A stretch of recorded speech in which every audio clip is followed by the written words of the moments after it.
তার বান্ধবীকে নির্যাতন করা হয়েছে। ইতিমধ্যে আপনারা জেনেছেন যে 4 বছরের গর্ভবতী মহিলা তারা তাদের খায়েশের জায়গা থেকে বঞ্চিত রাখতে পারেনি। আমরা এরকম বাংলাদেশ চাইনি। আমরা চেয়েছি বাংলাদেশ সুন্দর, সুস্থ এবং একটি কল্যাণকর রাষ্ট্র প্রতিষ্ঠার জন্য বাংলাদেশ জাতীয়তাবাদী ছাত্র দল সবসময় বলিষ্ঠ ভূমিকা পালন করেছে এবং ভবিষ্যতেও রাখবে। আপনারা জানেন আমাদের দেশ নায়ক তারেক রহমান সর্বোচ্চ নারীদের মর্যাদার আসনে আসন করেছেন। বিগত আমলে দেশনেত্রী বেগম খালেদা জিয়া নারীদের জন্য সকল প্রকার উপবৃত্তির ব্যবস্থা করেছে। সেই সময় নারী নির্যাতন ছিল না বললেই চলে। হঠাৎ করে এসে বাংলাদেশের একটি অসৎ চক্র যারা বাংলাদেশকে অস্থিতিশীল করতে চায়, যারা নারী নির্যাতনের মাধ্যমে বাংলাদেশকে একটা অস্থিতিশীল রাষ্ট্র করে খোলা পানিতে ফায়দা লোটার চেষ্টা করছে। আমি আজকে ইসলামী বিশ্ববিদ্যালয় মেন গেট থেকে বলতে চাই, এর দ্রুত পদক্ষেপ নেন, নাই বাংলাদেশ সহ ইসলামী বিশ্ববিদ্যালয় থেকে এই আন্দোলনের রোল মডেল শুরু হবে। এই বলে আমি আমার বক্তব্য শেষ করলাম। ধন্যবাদ আনোয়ার ভাইকে। সংগ্রামী উপস্থিতি, আপনারা জানেন বাংলাদেশ জাতীয়তাবাদী ছাত্র দল সবসময় নারীদের বিভিন্ন কর্মকাণ্ডে অগ্রণী ভূমিকা পালন করে আসছে। আপনাদের মাধ্যম দিয়ে সাংবাদিক ভাইরা যারা আপনারা আছেন, এদের মাধ্যম দিয়ে আমরা বলতে চাই বাংলাদেশ জাতীয়তাবাদী ছাত্র দলের পক্ষ থেকে আমরা এই ধর্ষণের সর্বোচ্চ শাস্তি দাবি করছি এবং এর পরের জন্য এরকম কোন ঘটনা বাংলাদেশে না ঘটে সেই আশা ব্যক্ত করছি। সংগ্রামী উপস্থিতি, আপনাদের সেই সকলকে ধন্যবাদ জানাচ্ছি এবং আমাদের সাংবাদিক ভাইরা যারা আছেন তারা বাস্তবনিষ্ঠ যে সংবাদগুলো পরিবেশন করবেন, যার মাধ্যমে এই আর যেন বাংলাদেশে কোনো প্রকার ধর্ষণ করার সুযোগ না পায়, এই ধর্ষণের সর্বোচ্চ শাস্তি দাবি করছি আমরা। এই পর্যায়ে আমাদের মাঝে উপস্থিত সকলকে আসসালামু আলাইকুম।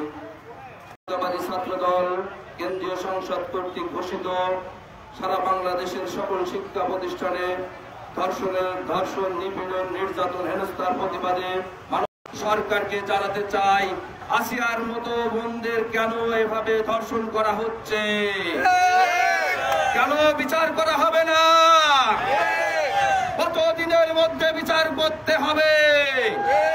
আমরা দাবি জানাচ্ছি আগামী 15 দিনের মধ্যে তদন্ত শেষ করতে হবে, 90 দিনের মধ্যে বিচার কার্যক্রম শেষ করতে হবে।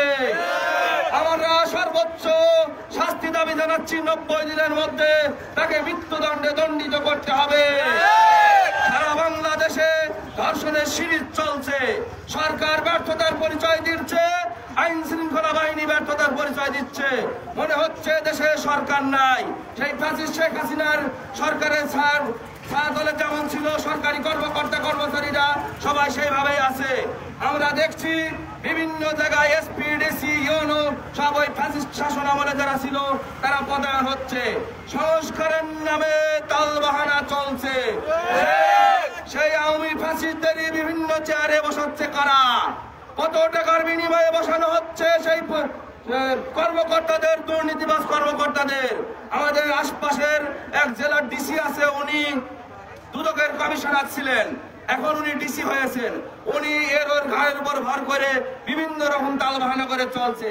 তদ্রুপ ভাবে সারা বাংলাদেশের বিভিন্ন প্রশাসন, পুলিশে একইভাবে ঘাপটি মেরে আছে সেই পতিত শেখ হাসিনা সরকারের কর্মকর্তা কর্মচারীরা। বর্তমান ডক্টর ইউনূস সরকারের নেতৃত্বে যে সরকার আছে আমরা তাদেরকে ব্যর্থ হতে দেব না, কিন্তু তাদের কর্মকাণ্ড আমাদের পছন্দ হচ্ছে না। বাংলাদেশে সব জায়গায় লুটপাট, ডাকাতি, ছিনতাই এগুলো চলছে। আমার মা বোনেরা কোথাও নিরাপদে যেতে পারছে না, কোথাও বাজার ঘাটে যেতে পারছে না, বাসে উঠতে পারছে না। আমার শিক্ষার্থী বন্ধুরা হেনস্থার শিকার হচ্ছে। কিছু শিক্ষক দ্বারা, যেমন ইসলামী বিশ্ববিদ্যালয়েও আমি শুনেছি মধ্যরাতে কোন শিক্ষক আমার বন্ধের ফোন দেয়, কোন শিক্ষক বিভিন্ন মেসেজ পাঠায়। তো সাংবাদিক ভাইদের মাধ্যমে আমি মাননীয় ভাইস চ্যান্সেলর স্যারকে অনুরোধ জানাবো, বিষয়টি দেখেন আপনিও। শুধু সারা বাংলাদেশে আসিয়া সহ, মাধবপুরের নরসিংদীর মাধবদী সহ, পঞ্চগড় সহ, আমার হরিণাকুণ্ড সহ এখানেই শুধু হচ্ছে না, ইসলামী বিশ্ববিদ্যালয় ও বিভিন্ন জায়গায় শিক্ষক কর্মকর্তাদের দ্বারা আমার শিক্ষার্থী বোনরা হেনস্থ হচ্ছে। তারা কেউ বলতে পারছে, কেউ বলতে পারছে না। সম্মানের ভয়ে বিভিন্ন কর্মক্ষেত্রে আমার বোনরা হয়রানির শিকার হচ্ছে, হেনস্থ শিকার হচ্ছে। বিভিন্ন বাসা বাড়িতে আমার যেসব মা বোনেরা কাজ করে, কাজের কাজ করে, তাদেরকে হেনস্থ করা হয়, তাদেরকে হেয় করা হয়। কেন এটা করবে? সরকারকে দাবি জানাচ্ছি, দ্রুত এগুলো সমাধান করুন, দ্রুত শাস্তির আওতায় আনতে হবে তাদের। অনতিবিলম্বে এই ধর্ষক মুক্ত আমরা একটি বাংলাদেশ চাই, এই নিপীড়ক মুক্ত আমরা একটি নিরাপদ বাংলাদেশ চাই। ইসলামী বিশ্ববিদ্যালয়ের প্রতিষ্ঠাতা শহীদ রাষ্ট্রপতি জিয়াউর রহমান 1979 সালে এই শান্তিনগর দুলালপুরের মাটিতে একটি বিশ্ববিদ্যালয় স্থাপন করেছিলেন। এটা কোন সাম্প্রদায়িক বিশ্ববিদ্যালয় না, এটা একটি অসাম্প্রদায়িক বিশ্ববিদ্যালয়। এখানে কেউ সাম্প্রদায়িক কোনো চিন্তা ভাবনা করবেন না। এখানে যার যার ধর্ম বর্ণ সেই পালন করবে, কেউ কোথাও বাধাগ্রস্ত করবেন না। আমার মা বোনেরা যার যার স্বাধীনভাবে সেই পোশাক আশাক করবে, কেউ বাধাগ্রস্ত করবেন না। গতকালকে দেখলাম বরিশাল ড্যামের একটি কোরআন মাহফিল প্রতিযোগিতায় সেখানে একটি চক্র বাধা দিয়েছে। সে আবার সেই নব্য ফ্যাসিস্ট কার্যক্রম শুরু করেছে। এরা কারা করছে? এদের বিচারের আওতায় আনতে হবে।